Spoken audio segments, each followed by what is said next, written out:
I would just encourage Prime Minister Carney to do what he thinks is best for the Canadian people, not his own virtue signaling.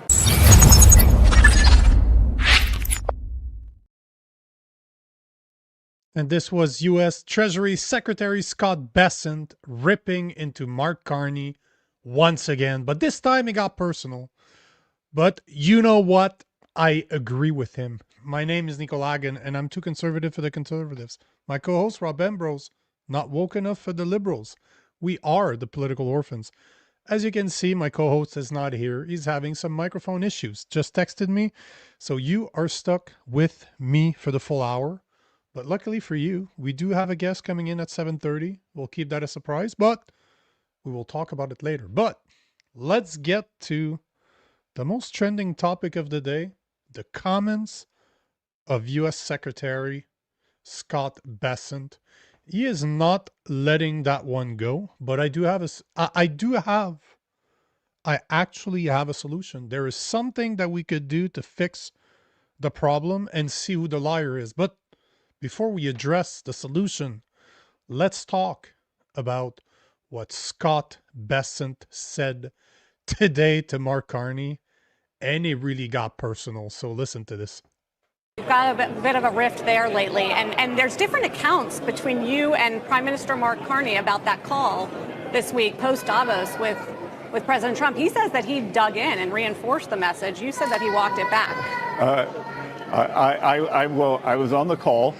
Prime Minister Carney, in my investment career, I've seen what happens when a technocrat tries to pivot and become a politician. It never really works out well. So I would just encourage Prime Minister Carney to do what he thinks is best for the Canadian people, not his own virtue signaling, because we do have a USMCA negotiation coming up.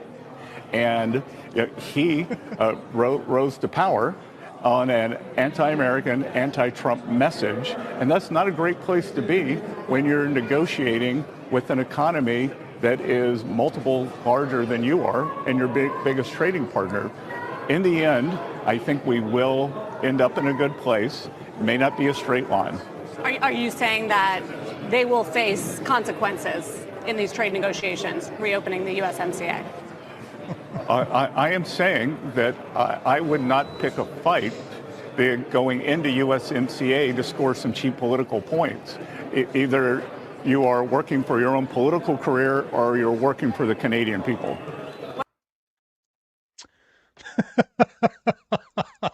I cannot stop myself from laughing at this because he is 100% right in everything that he said. Yes, Trevor, we're going to take your comment afterwards because the more this continues, the more I have to agree with you. But let's do a quick summary of what he said.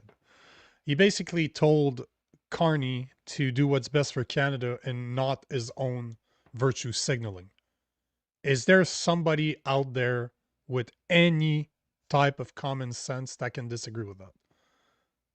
I know I can't. I know you guys can't. But is there somebody out there listening to this that can disagree with that statement? Do what's best for Canada and leave your virtue signaling alone.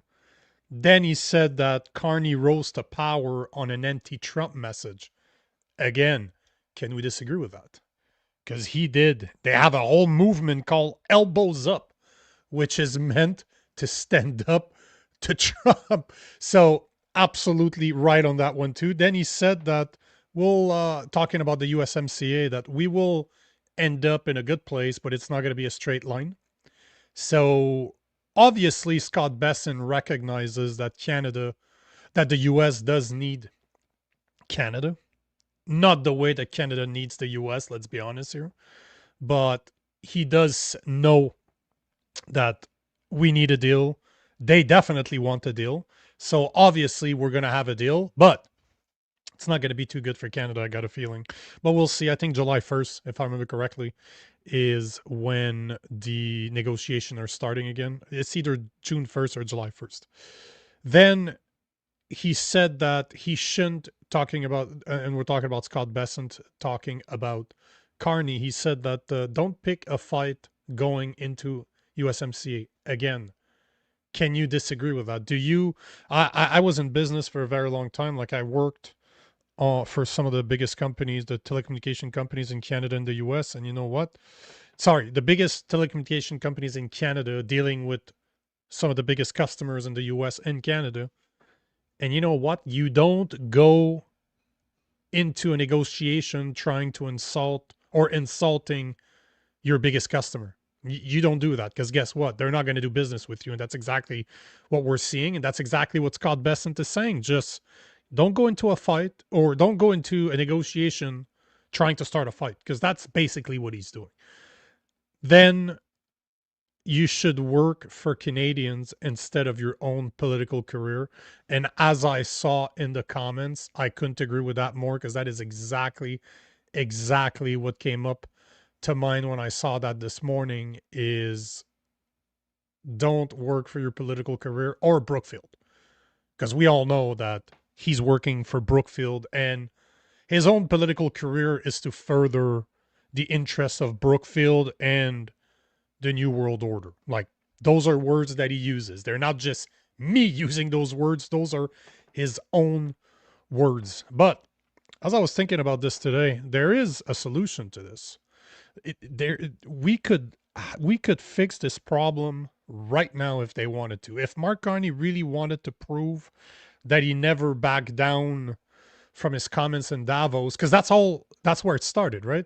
It all started with Scott Bessent 2 days ago saying that, either yesterday or 2 days ago, saying that he was in the Oval Office with Trump when Mark Carney called, and he was walking back his comments from Davos. The New World Order, we don't need the US, we need to separate from the US, or us middle powers need to align and not give so much powers to the superpowers like the US. But his 17-minute address was literally ripping into the US for 11 years of terrible liberal policies. But he was blaming Trump and the US for all of our problems, basically. And Scott Bessent said that he walked back his comments. And when he called Trump, I guess he was a lot more polite than he was during his address. But there's a solution for this. Release the recordings. All those calls are recorded. We all know this. All those calls, at least they're supposed to be recorded, because they're done on business time, unless I guess they probably have provisions when it comes to security, if they think it's a threat to national security. But we all know they record those calls. We all know they are. So just release the recordings. If you did not walk it back, release the recording. I would love to hear them. I would actually listen to that conversation. But here's the truth. Here's the truth when it comes to this, at least in my opinion. What's the truth? It's all part of the game. It's all part of the game. You saw how they were when they met in the White House. The 2 times they met in the White House, they were all chummy. And you don't need to look far. Just look at when the last minister swore in, what was it, 6 months ago, maybe a bit more? No, it would have been a bit more, around when Mark Carney was selected as the Prime Minister of Canada. Harper was messing around with Trudeau. They were sitting close to each other. They were messing around, just like you saw Obama and Trump mess around. So to me, this whole he said, she said is just for the show. It is just for the masses. It is just for us, the commoners, to believe that they don't work together. Because Trump gave the equivalent of an $80 billion contract to Westinghouse, which is owned by Brookfield. And we all know that Carney has a lot of interest in Brookfield. So they all do business together. I got a feeling that this is all theater to bring us closer to a one country representing the whole Western Hemisphere. That to me is the goal. Yes, you can talk about the Club of Rome. You can talk about like we covered a lot over the past few weeks, the Monroe Doctrine, to say that it is the responsibility of the US to defend the Western Hemisphere. Trump is getting access to Greenland. There's a deal through NATO that's going to be signed eventually. So to me, that all sounds, the more you look into it, the more it seems that we're going to end up with an American Union, something that looks like the EU. Yeah, exactly. Papa Mike, MD, you literally just said what I was going to say. North American Union. That is exactly how I see it. I keep on forgetting to watch Trevor Benson. You've been telling me for a while now to look at the United We Fall. I did not. Those are all thoughts that I always have. And I don't know if you guys have noticed, but when Rob is not around, I tend to go a lot more conspiracy theorists. I tend to talk about what I really believe a lot more. When Rob is around, I try to tone it down a bit because the point, you know, what I really enjoy when it comes to recording with Rob is that he is the people I'm trying to convince. So I've been creating content for 4 or 5 years now, and I'm always trying to change the mind of people that are ready to listen. The woke people out there, I cannot convince them that they're wrong. They're going to have to do that for themselves. But once they're ready to listen, I'll be there.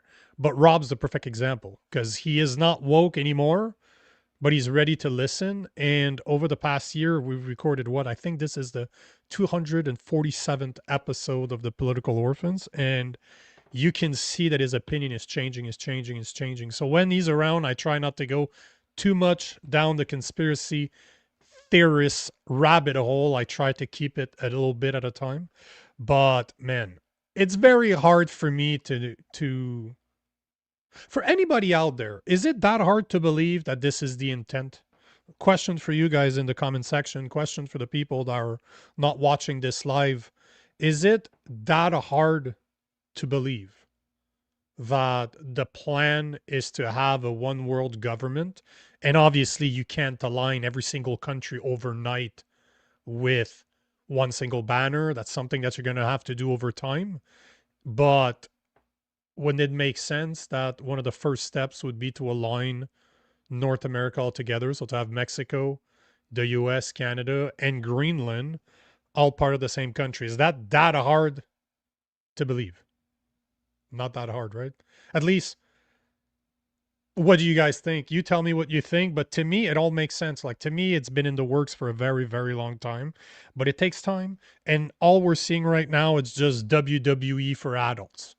We're just seeing guys doing what they do best, entertaining us and making us look at something when we should be looking at something else. And that's why I'm talking about, that's exactly why I'm talking about releasing the recording. Because if Mark Carney wants to prove that he's not lying, release the recording. We'll see it for ourselves. And there's another thing that's going on right now, which it's one of those stories where what we're focusing on, if you look everywhere in mainstream media, if you look at most content creators, those conservative content creators out there, they're talking about what I just addressed, the Scott Bessent versus Mark Carney. But another thing that a conspiracy theorist like me is going to notice is every single time they make a big deal out of something, that's because they're hiding something in the back end. There's something that we're not supposed to be paying attention to. That story, in my opinion, and this needs to be confirmed because I have not been able to find a lot of sources for the story that I want to talk about right now, which this is technically not a new story. This story came out, I think, on January 16th, but it went pretty much under the radar until this post, the post that we're going to see right now, until this post came out. And the post is pretty simple. The post said that, it's reported that as of January 26th, the Liberals will be permanently deleting their private messages after 15 days and emails after 30. I don't know for you, but I'm not okay with that. I'm definitely not okay with that. This was reported, well, at least the post that you're seeing right now, which has almost 300,000 views on, was posted by an MP by the name of Jeremy Padzer. He's out of Saskatchewan. He's a Conservative MP. I did some research. I'm trying to find more information on this. I'm trying to get more sources to speak about this. And if you notice the post, I'm so used to going on Blacklock's Reporter that I recognize the bottom of the post, and it was this article right here. And like I said, this is nothing new.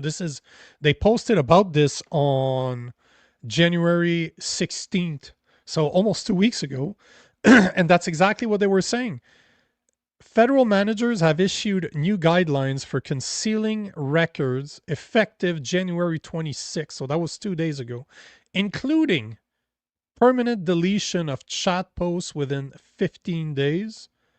The policy follows Prime Minister Mark Carney's election pledge to access to information was quite important.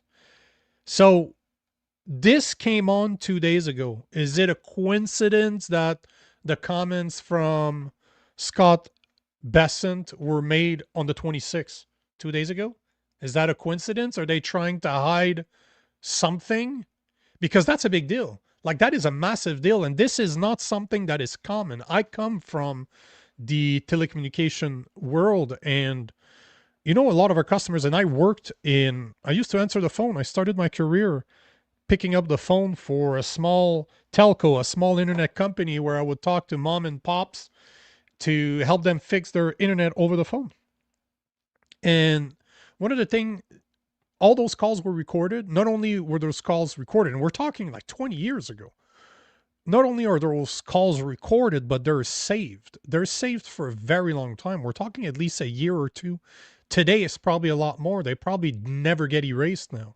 So to have our government tell us that, well, they're not telling us. To have Blacklock Reporter tell us that the government passed a new policy, because I don't remember voting on that policy, that the Liberals are deleting their private message after 15 days and emails after 30.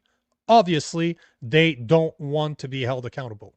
They don't want their actions to be scrutinized, so they want to be able to get rid of the evidence. And to me, that's part of the story that they're trying to cover. But there's another story that is going around, and funny enough, Blacklock's Reporter were the only one to report on it as well. All the sources that I'm seeing are pointing back to them. But here is the article from, I believe this was released yesterday, January 26th, no, 2 days ago, on the same day. So pretty interesting that on the 26th, they started deleting their texts after 15 days. That's the new policy, and 30 days for the emails. But here is the article also released on the 26th by Blacklock's Reporter saying, warn of democracy decay. Canada is witnessing a decline in democratic norms, and the rule of law says a law commission report findings were drawn from interviews with MPs and senior judges, lawyers, and scholars. Public institutions do not work unless they are reviewed and accountable. So they are saying that they are warning of a democratic decay. So I went on, obviously you guys know me, I do a lot of research, I read the bills, I read the articles, not just the articles, I read the reports, and I found the reports that Blacklock's Reporter was referring to. You can see it on the screen right now. It is issued, and this was issued by Law Commission of Canada. This, to give a bit of perspective, if you do not know who they are, the Law Commission of Canada is an independent, nonpartisan government agency that acts as a legal watchdog. Its role is to study the changing needs of society and give Parliament advice on how to reform and modernize the law to keep it fair and accountable. So it's all about accountable, right? You're going to see that pretty much the topic of now until our guests arrive in 6 minutes. It's all about transparency and accountable. If Carney wants to prove that he did not walk back his comments from Davos, show us the recording. New policy from the Liberal Party that are erasing their texts after 15 days and emails after 30 days. Turns out that the Law Commission came out with this report that you're seeing in front of you right now. And we can start right here. We're not going to go through the whole 13-page documents. There are just some places that I really want to highlight because the report is on a lot of different things. But this is regarding this report is covering July to December 2025. This is the 5th report that they've produced, but there's a bunch of little places that are worth talking about. So if you look under their first portion, preoccupations, rule of law and democracy, we are witnessing a general erosion of democratic norms of our economic system and rule of law. A wide range of actors have interest in this space, but there remain room for greater coordination and collaboration amongst them. We are witnessing a general erosion of democratic norms. That is not a good way to start. And here's the decay that Blacklock's reporter was talking about. A broad decline in civil literacy has acted as a driver of democratic decay, with a majority of countries falling in the World's Project Rules of Law Index. If people do not know why they should care about an issue, it is unlikely that they will. That is very, very true. Notice the people around you. If they don't know about something or they have no idea about a certain topic, they're not probably going to be interested in it. And right here, while public discourse regarding rule of law is predominantly focused abroad, Canada cannot afford to be complacent. We are not immune to the trends that threatened rule of law in other countries. There's other parts. I'm just going to check my notes here. So we're looking third point, page 5. Not poverty, page 5, right here. Third point, that is under meeting community needs. If populism is based on perceived division between the people and the elites, a self-perpetuating problem is created when institutions become interchangeable or associated with elites in public consciousness, fueling the resentment of those who feel left behind. Basically, they're showing a problem where individual populism is interchangeably using the word elites and our institutions. So to them, there's no difference because our institutions are run by the elite. They're ran by the elites. And keep in mind, this is a government. This is a third-party government. This is an organization that is technically governmental, but it is supposed to be unbiased third party. And that report is pretty damn bang on. There's another portion under project. I'm looking for trust and accountability. Trust and accountability right here. Public institutions do not work unless they are reviewed and accountable. A range of public and civil society actors is engaged in the work of review and accountability in a variety of forums. But this is the first part. Public institutions do not work unless they are reviewed and accountable. What are we talking about here? Carney's new policy is deleting emails and deleting texts. Does that sound that they're reviewed and accountable?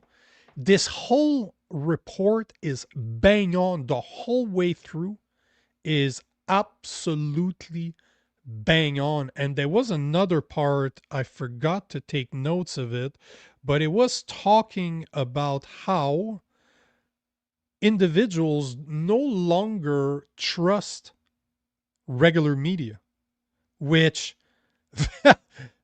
can you really disagree with anything that they're saying right here? Civil society actors such as the Samara Center for Democracy and tracing the impacts from the decline in traditional or legacy media organization and the corresponding shift to social and other forms of new media, including the rise of disinformation and disinformation designed to disrupt democratic processes. Hard to disagree, isn't it? On one hand, we have Carney's new policy that is trying to get rid or will get rid of emails and texts. On the same day as that goes live, we have a report from the Law Commission of Canada stating that we are facing a lack of accountability. Is that the story they want to hide? Because again, we go back to what I said at the beginning. To me, it is all actors. What we're seeing, they're playing a game to try to hide what's actually going on. And could that be that report?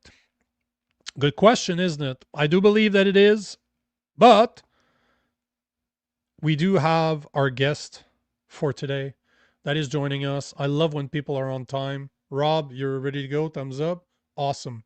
We are joined by former Calgary Conservative MP Rob Ambrose to speak about the Conservative Convention taking place from tomorrow to Saturday. Mr. Rob Ambrose, welcome. Thanks for joining us. Thanks for having me back. It's good to be here. Absolutely. We'll jump right into it. And because you're from Alberta, this is the reason why I wanted to have you on, because not only did you serve as an MP for almost 20 years, right? Like 1917. Well, there you go. Almost 20 years, but you're also in Alberta, which is exactly why I wanted to talk to you about, because I'm starting to see, we had a conversation, Jason Levine was on the show yesterday, and he kind of made a very interesting point about what's happening with the Conservative Party in Alberta. So that's why I wanted to have you on. And I'm going to start with I don't know if it's a simple question, but do you think it's a coincidence that the National Conservative Convention is taking place in Alberta this year?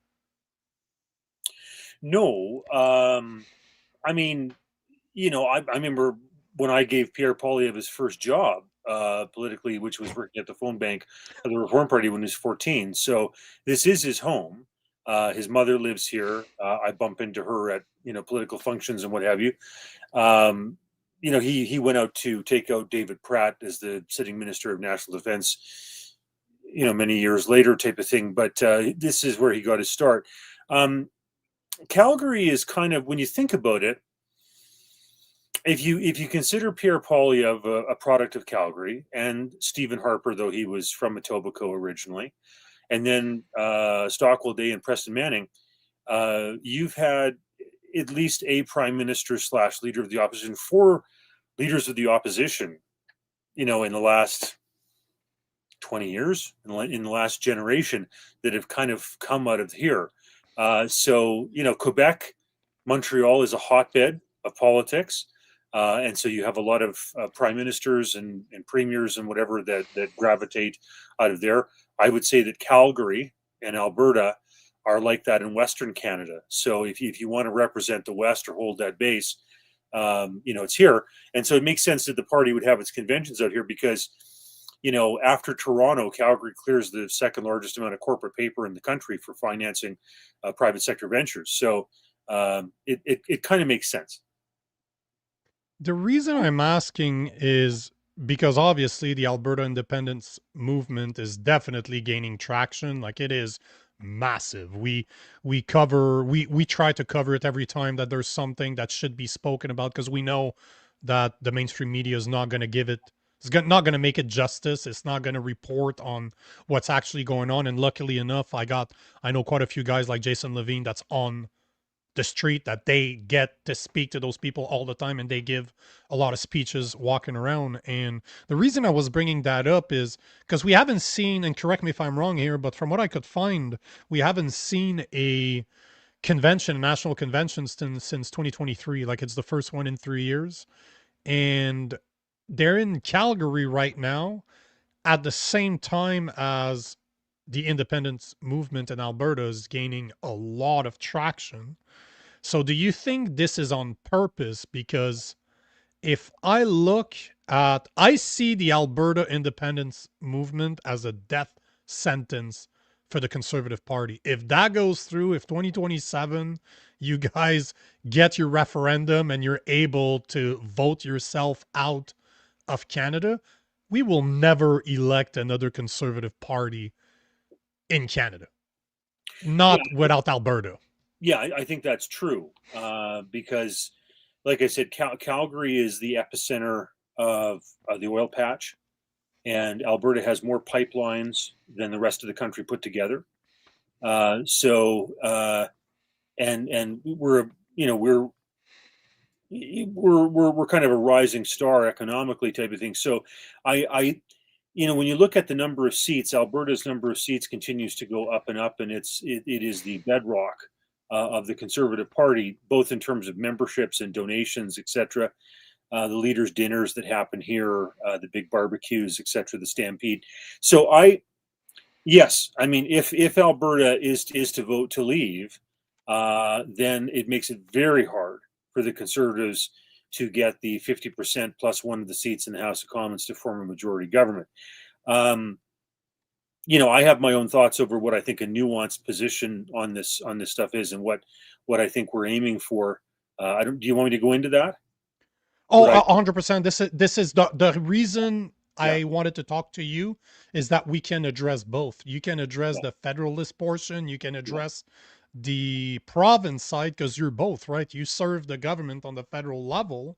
Yeah. And you're also an Albertan. So I was curious to actually ask you, which one are you? Are you a Canadian or are you an Albertan? Because most Albertan that I speak to right now, they're Albertans before they're Canadians. Just like in Quebec, most people you ask, they're not Canadian. They're Quebecois before they are Canadian. Do you feel the same? Are you Albertan or are you Canadian? Yeah, I used to commiserate a lot with my Quebec colleagues in the House. Like, I'll tell stories here. Like, when I first got elected back in the 1990s for the Reform Party, the Bloc Québécois at that time, most of them were people who had been conservatives under Brian Mulroney, along with Lucien Bouchard.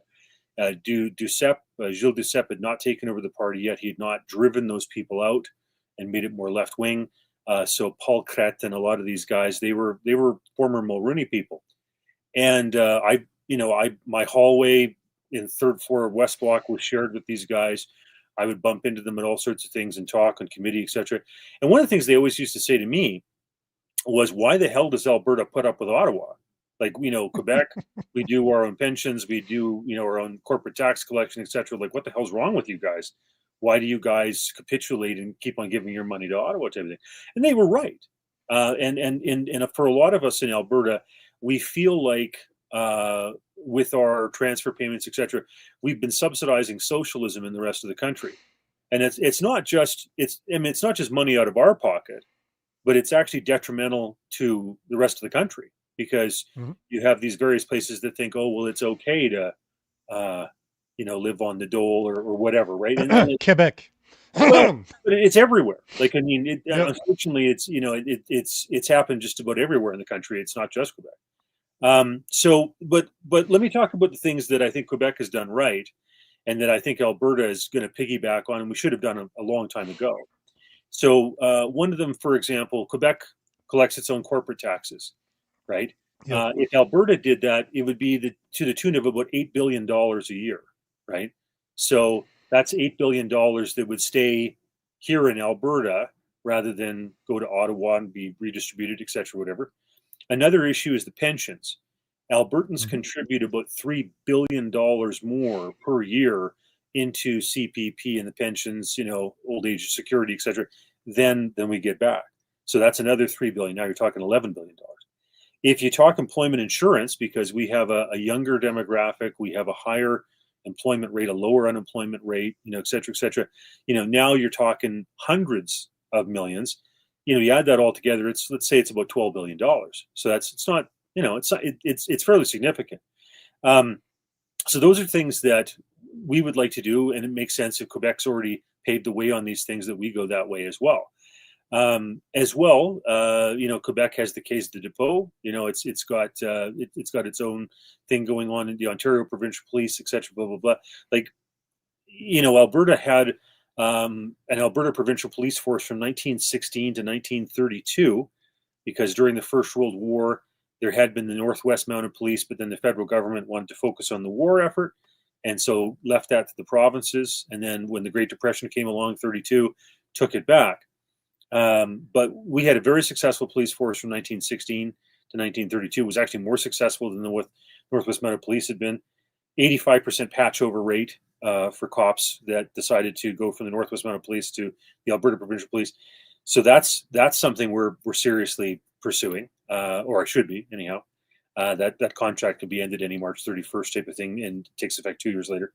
Then Quebec and Manitoba have both been ahead of Alberta in terms of seeking more input on immigration. Not just taking whatever Ottawa says, is the way to go. Quebec, wants to have people who speak French and fit in with their culture. Manitoba likes farmers, particularly Mennonites. There's a lot of Mennonite farmers in Manitoba, and you take them in from Uruguay and Paraguay and these various places, Mexico, etc. Whatever, so we could have more control over immigration. So those are the things that Alberta and Quebec already agree on, and that in a sense Alberta would just be following in the footsteps of Quebec would. And then there's a few other issues that I think Quebec would be very amenable to. Okay, so one of them, say for example, is environmental regulations, right? Quebec doesn't want Ottawa telling them that they can't do Hydro-Quebec and they can't build an extra dam or whatever. They get upset about that, rightfully so. It's their territory. Why should Ottawa intervene in that type of thing? So if Quebec wants to have its mineral rights, as the West, with Ernest Manning, etc., fought for our mineral rights, for our oil rights, Quebec wants to say, okay, we want to build a dam, and we don't want the federal government telling us we can't. Similarly, Alberta wants to build a pipeline, whether it's down to Montana or what have you. Let us alone.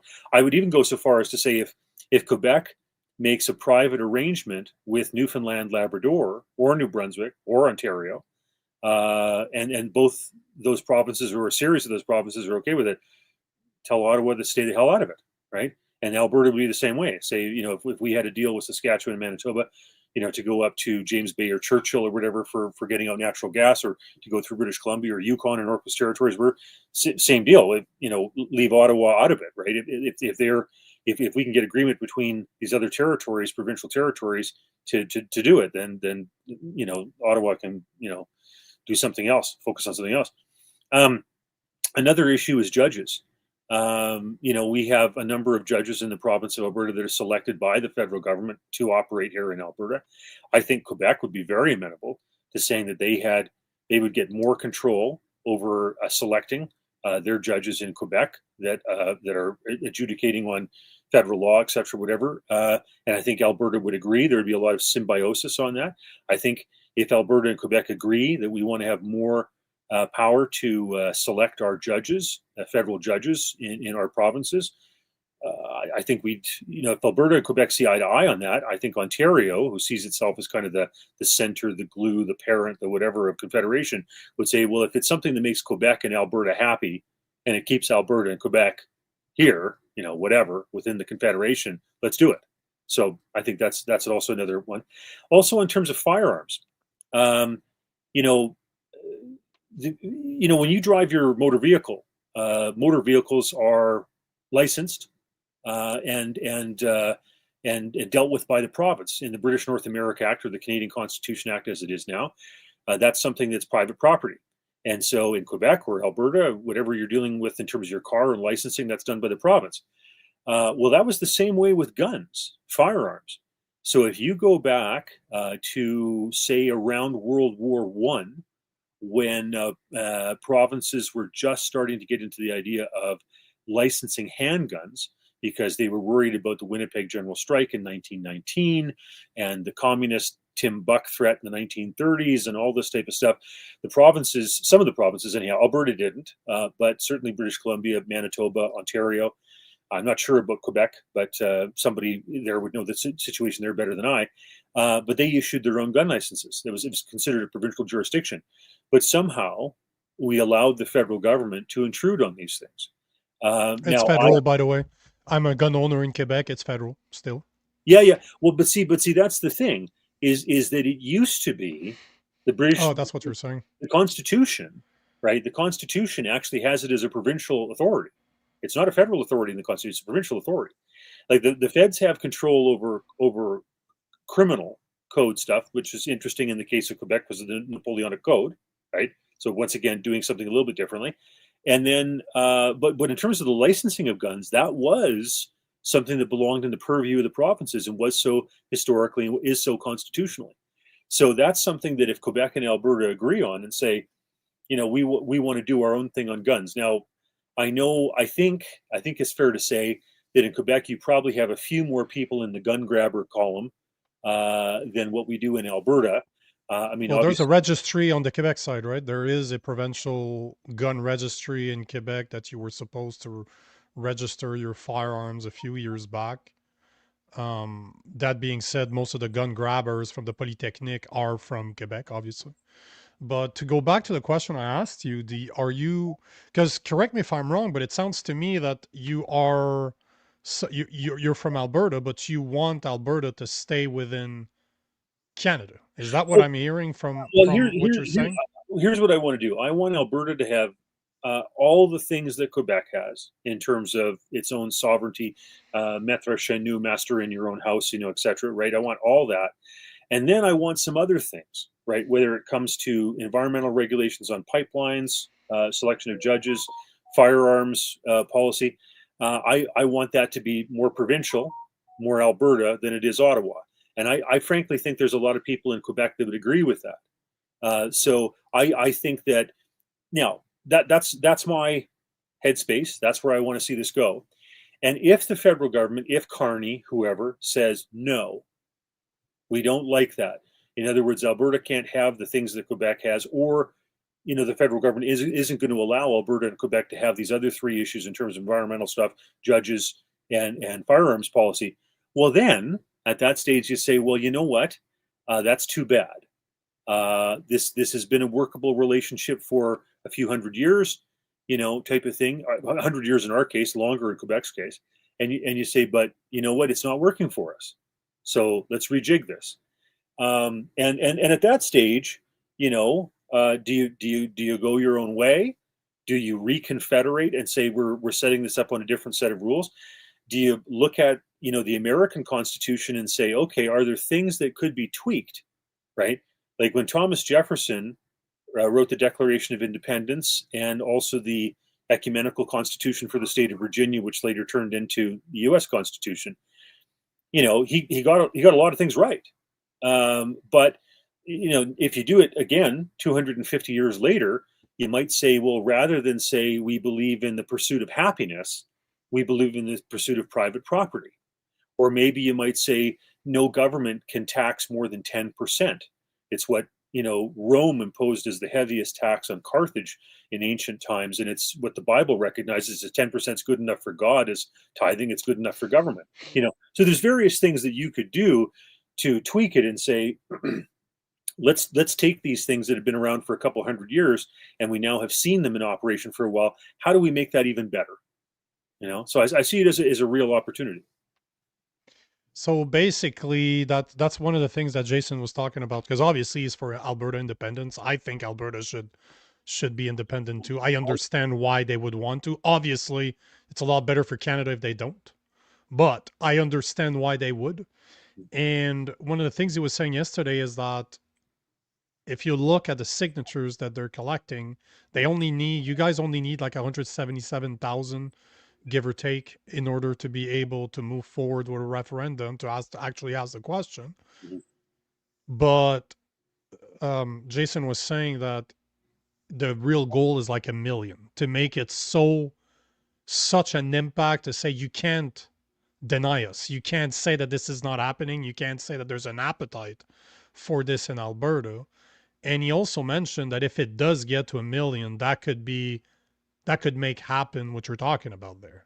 If they have a million signature, that's Ottawa needs to pay attention to this, because now they're really looking at a province that could potentially leave. Your cash cow might leave the country, and maybe then they would be ready to negotiate. So is that what you're saying? I just want to make sure I understand you. And beyond just the optics, there's also a very obvious political operative thing to this, which is that if I need 177,000 signatures and I get 178,000, okay, I crossed the threshold, fine.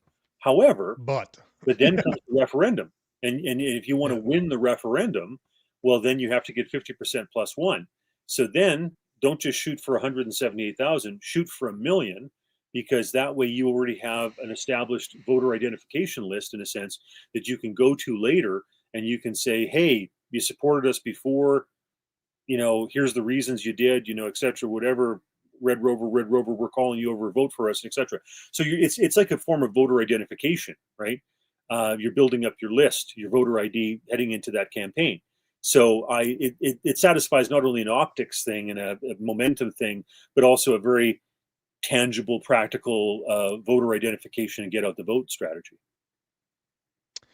Do you think, because again, I'm going to go back to my main assumption is that that's exactly why the Conservative Convention is taking place in Alberta, because they're trying to somehow change the mind, if you will, of the Alberta independence. Like there's even an event with a bunch of content creators, like the biggest conservative, and I'm air quoting here, conservative content creators that are taking place right next to where the convention is. And we all know Pierre Poilievre's going to show up because there's going to be a lot of their base there. The same people that are always supporting him are going to be there.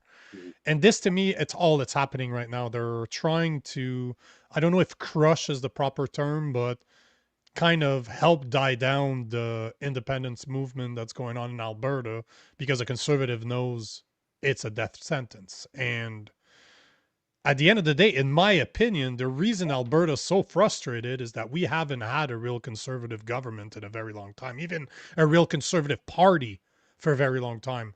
I'm not going to assume to know what you think of Pierre Poilievre, but in my opinion, he's a liberal. He's a right-leaning liberal, but he's closer to a classical liberals from 30, 40 years ago. He ain't a conservative by any stretch of the imagination. Like he is not a real pro-gun guy. He's not somebody that's religious. He's not somebody that's pro-life. He doesn't even have the balls to say that women don't have penises. He has to juggle very simple questions in order to keep his optic. That, to me, are all things that small government is another thing that real conservatives believe in. But do you think that that's the reason why Alberta's happening right now? Because we haven't seen a real conservative party in a very long time, and we're led by liberals, because no matter where I look, I see liberals. I spend half of my time in the US. There's nowhere they keep on calling Pierre Poilievre a MAGA. I'm like, hey, you don't understand what a Republican is, because there's no such thing in Canada. Our Overton window is all the way to the left. Every party in Canada, outside of maybe the PPC, which the PPC is middle ground in my opinion, because I'm way more conservative than the PPC.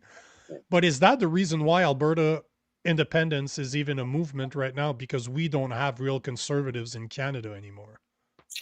Well, I think Albertans are just getting fed up with Ottawa and with the status quo. Like, I'll give you an example. Danielle went to Carney and tried to negotiate this deal with regard to pipelines getting out to the West Coast, etc. And she brought it back to the Conservative Convention, the UCP convention. I was there. And the mood of the crowd was very owly. They didn't applaud it. They didn't embrace it, because they knew that you can't trust Ottawa with regard to pipelines. You can't trust the Liberals with regard to pipelines. And so she announced it, made some fanfare about it, tried to, pump it up and give it some hope and, momentum and whatever. And the crowd booed and hissed because, I'm just going to talk about my board, for example. Like the riding that I represented in Calgary West, about half of my board were oil and gas people over my 18 years. They were either petroleum engineers or they were petroleum landmen or, they were accountants or, whatever, but they were all oil patch, right? It's the bread and butter of Calgary. And so they know, they can smell if you say, oh, hey, we've got a deal, go pipeline, liberals, they can read, they can smell bullshit. And so, they know that if David Eby, as the Premier of British Columbia, is already fundraising amongst his base, his NDP supporters, to say, "Don't worry, I'm going to kill it, even if Carney says it's going to go through. It ain't happening on my watch." As Premier of BC, Albertans know, Calgarian oil patch people know. You can't bullshit them on that. So they see through that and they just boot her about it, right? So I think Albertans are growing cynical and skeptical. They don't like what came out of Ottawa in terms of what happened to the truckers and the convoys and the jabs and the lockdowns and, the gun grabbing. And I mean, I had a conversation and sit down with Danielle in her rail car restaurant, during the summer. And we talked about this type of stuff because, we've known each other a long time going back in politics. And, Albertans, they've just grown tired. I think they've had their fill, and when people are trying to shut down their industry, it provides the jobs, and Danielle and I both agreed that Mark Carney is his own worst enemy, right? Because if he just laid low, left Alberta alone, didn't push the gun grabs, cut some taxes, whatever, it'd probably be fine. Like, in other words, if he was Paul Martin, if he just said, "I'm not going to push your buttons and I'm going to cut some taxes," Alberta would be like, "Okay." But if you rattle the saber of, "I'm going to grab your guns and I'm not going to compensate for them," et cetera, et cetera. Oh, and by the way, I want to, and this is Carney literally saying this, I want to spend 150 trillion with a T on the green agenda, and I want to shut down gas or whatever. You can only push people so far before they say, "We don't like this arrangement," and we want to go. Like I remember having conversations with the Liberals when Milliken was Speaker, when they were still government before Martin went down, and the whole sponsorship scandal, stuff came up. And they were trying to spin me. They were trying to say, "Oh, well, it was just a few million here and there, maybe 100 million, not a big deal, blah, blah, blah, et cetera." And I said to them, if you guys get reelected after this, I said, what's going to come out of Alberta as elected people, I mean, the ones that are going to come, it's going to make me and Myron Thompson look like a strawberry festival. And what you've had going on with Quebec, right? I said, it's going to make that look tame, right? I said, so like, you guys deserve to go down, and the country needs to clean this stuff up. And so I think Albertans have just got to the point now where they're just fed up. Yeah, they're frustrated. I think that's the best term I could use to describe it. I'm not Albertan. I just know a lot of Albertans. I'm luckily enough that with what I do, I get to speak with a lot of the big voices out of Alberta, and I just feel the frustration. And it's something I know. Again, I'm gonna say that best case scenario, Alberta stays in Canada, but I also understand why they want to separate. But at the same time, there's a part of me that wants Alberta to separate. I want Quebec to separate because I want Canada to realize that we are very different. There are very different people living in Canada, and we've grown apart. This is not the Canada I grew up in. I'm 43 years old, and this is not my Canada. I can't even imagine somebody that's 70 or 80 years old. And we are seeing ourselves going down a pathway that, like I said, even our conservatives are liberal. Like, we don't have anybody that seems to believe in Canadian values anymore. Like what it meant to be Canadians, to be a tough... People don't understand. My family's been in Canada for at least 300 years on both sides. Those guys were badasses. Those guys came to a country with no technology, lived in minus 40s in the winters and some plus 35 in the summers, and they had to fight bears. Like, we're talking black powder gun. We're not talking semi-automatic or 308. We're not talking about 338 Lupa here. We're talking about black powder gun. We are tough as nails. We're used to depend on each other, but we lost that identity. We do not, like, our culture is down the drain. That's why I think we need a real conservative movement that is ready to speak about this, to bring it back to what Canada used to be.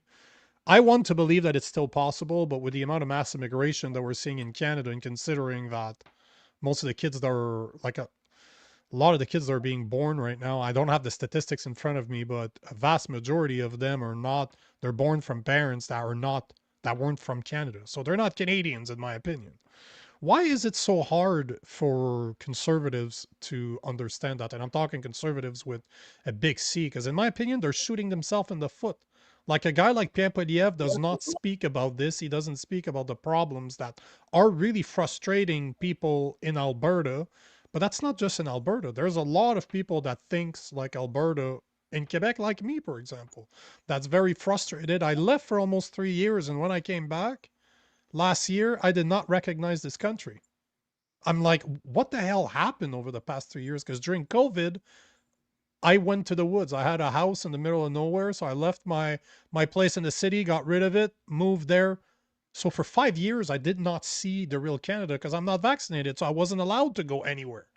And when I got back into civilization, I don't recognize my country. 5 years, I don't recognize it. And the conservatives are acting like nothing's happening.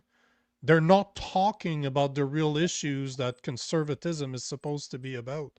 And I don't know what it's going to take for us to bring it back. I don't know. Do you think Poilievre has a chance to lose his leadership over the weekend? Because that's what the National Convention is. One of the big aspects is because he lost the election, he has a leadership review. Do you think it's even possible for him to lose his seat at this point?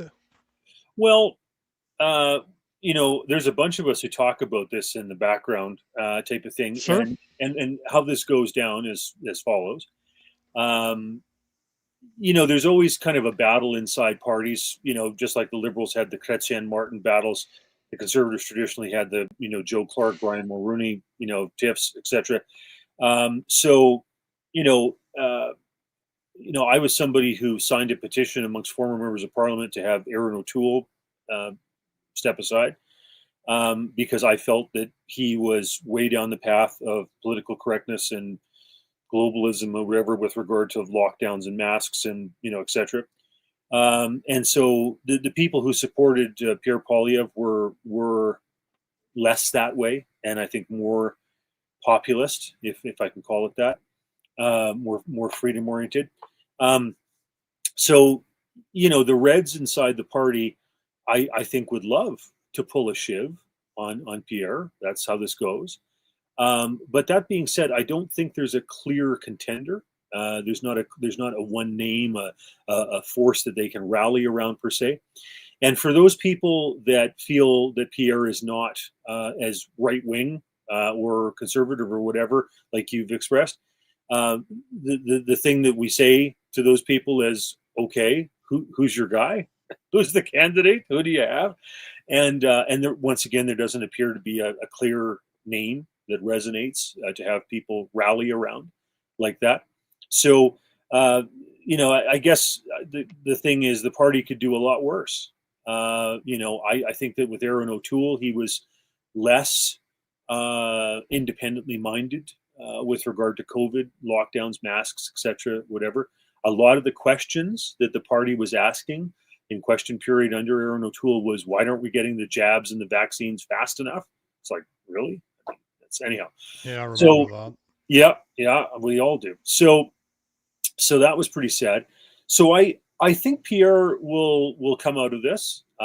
He took over the seat here in Alberta. I think he will survive any type of leadership review, etc. And then the question comes, because there was an opportunity to take down the Carney government earlier. And November 7th. Yep. And I've said to people he may regret not doing that, because you had this Michael Ma character who's crossed the floor to take the trip to China with Mr. Carney.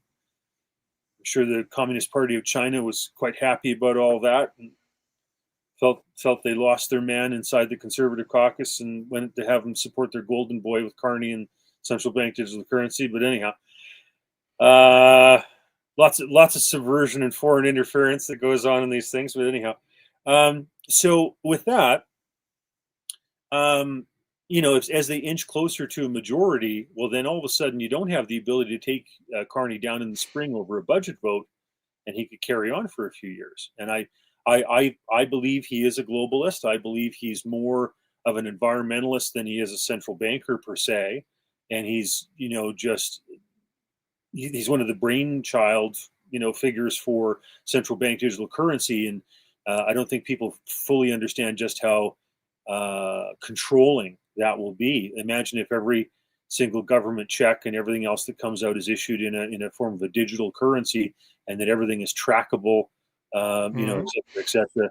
I don't think people fully grasp yet how controlling and whatever that is, right? So they definitely don't. So I think Pierre will come out the victor of the weekend's deliberations, just because I don't think there's a clear red option or a clear blue other option, and I think people feel that he came close. That if it hadn't been for the elbows up and the tariffs and various things, that Pierre would have probably cruised to a majority government. So we'll see. I think he's going to get a pass this weekend, and then we'll see what happens over a spring budget vote. That is such a weak answer. Not from you, but a weak reason to support Pierre Poilievre, because Donald Trump got the same thing. They swapped Biden at the last minute for Kamala Harris. He was leading by 20 points, just like Pierre Poilievre was leading by about 20 points against Trudeau. The only difference is that Trump actually had the balls to do interviews. Trump had the balls to go on podcasts, to go on Joe Rogan. People don't understand that's the biggest podcast on the planet. Don't tell me that does not have an actual impact. And Pierre Poilievre was invited on the Joe Rogan podcast. Pierre Poilievre was invited on Patrick Bet-David, massive podcast. I understand why he didn't go on Alex Jones, because that could be as bad as it is good, but he had the opportunity. He had the blueprint on how to win the election, and he didn't follow it. He just sat back and decided not to speak. And I got words from the inside that he was also telling his people not to do podcasts, not to do interviews during the election process, the election campaign, so that nothing bad would come out of it. So I just find it so weak all around. When you look at everything he hasn't done over the past 20 years, I don't understand how that guy's a leader. It blows my mind. And yeah, I don't understand. I really don't get. The only person that I could see that I particularly like, but I don't know her, is Leslyn Lewis, just because she speaks against the censorship bills, which I talk about all the time. She's the biggest voice about it. But even the people like Andrew Lawton, for example, I made a video calling him out today because he's bragging about how they put a pause to C-9 for 2 weeks. I'm like, are you kidding me? Who cares about bail reform when the government is trying to take away our free speech by inventing the term of hatred and putting it in the criminal code? And I could face 5, 10, 15 years in prison for insulting a blue-haired liberal. So they're trying to tell me that bail reform is more important than free speech? Yet no. This is the problem with the Conservatives. This is my biggest gripe, is that they don't address the real problem. They're playing the same games the liberals. They're trying to win over the liberals for some reason, when they're never going to vote for them, instead of doing the right thing and be conservatives. But I know we're running out of time. I just want to ask you one single question before we end, because there's a lot of conservatives and big C conservative here that keep on talking about an election, a spring election. Somebody told me today, they don't care about C9 really because they're going to be a spring election. I'm like, what the hell are you guys smoking? Why do people believe that there's going to be a spring election? Well, because you have a budget vote. So let's say, for example, the Liberals table a budget in April, and then the budget gets voted on late April, early May, whatever. If it fails as a confidence vote, then you could see a potential election May, June, whatever, right? So like what Pierre Poilievre should have done on November 7th, which by backing the Bloc Québécois and the NDP with the Bloc's amendment to the Liberal budget, but instead voted for the Liberals in order for them to stay in power. Yeah, I've said to people that he may live to regret that because that was his moment. And if you don't seize the moment when you have it, and then you have a Michael Ma or whoever that switches and it changes the numbers, then your opportunity is gone. And so I think he realizes he may have missed the moment on that. But to tie into what you were saying earlier, a real Canadian problem is that we're too timid, too cautious, and not edgy and wedgy enough. And that certainly is a problem for the conservative movement in Canada. I mean, I cut my teeth on American politics in Oklahoma and have campaigned in Virginia and, all sorts of different U.S. states, Missouri, Arizona, Nevada, etc., California. So I've worked in Virginia. I've done a bunch of New Hampshire, whatever, Iowa, and so there's just there's something about that freedom of speech, and also gun rights, that gives the Americans. I mean, the Republican Party is the epitome of the United States. The Democrats in the United States could just as well be some sort of social democrat liberals in Europe, blah, blah, blah. They don't define the United States. The Republican Party is what defines, the United States of America and what it means to the world in terms of freedom of speech and gun rights and all these things. And it's edgier and wedgier and just bolder. Barry Goldwater used to talk about flying a banner of bold colors rather than pastels, and Canada needs more of that. The conservative movement in Canada needs more of that. Yeah, they need more guys that are ballsy, that will talk about that will say what needs to be said and not apologize for it. It often makes me think that we need a guy like Trump. Not saying that Trump is a great president or anything. I'm just saying that he's the man for the situation. If you look at what's happening in the US, they needed a guy like him after what happened with Biden. They needed a man like him to kind of swing that conservative back into the US. And I think we need the same thing in Canada. We need somebody that's gonna fuck shit up and not gonna be apologizing for doing it, so that we can get that pendulum swinging back to at least the middle. Because man, everywhere I look in Canada, it's leftist policies. It's all liberal policies, no matter if they're in blue or they're in red. It's all liberal policies I see everywhere. I don't see any common sense anymore. Yeah, like one of the things I noticed, because there's this conservative political action conference that happens in the U.S. every year around the Washington area. Sometimes it's Arlington, Virginia. Other times it's Baltimore, Maryland. But anyhow, it's like 10,000 conservative activists from across the United States to gather at these things, and I've been to many of them. And what you'll see is, Trump was there. He would attend year after year after year.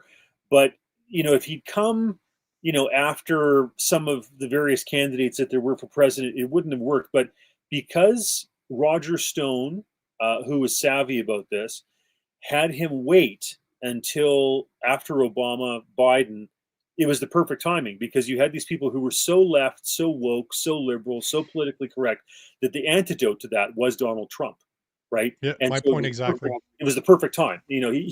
He wouldn't have been the guy the party would have chose post Reagan, for example, or whatever. No. But it was the perfect time, and Roger Stone understood that.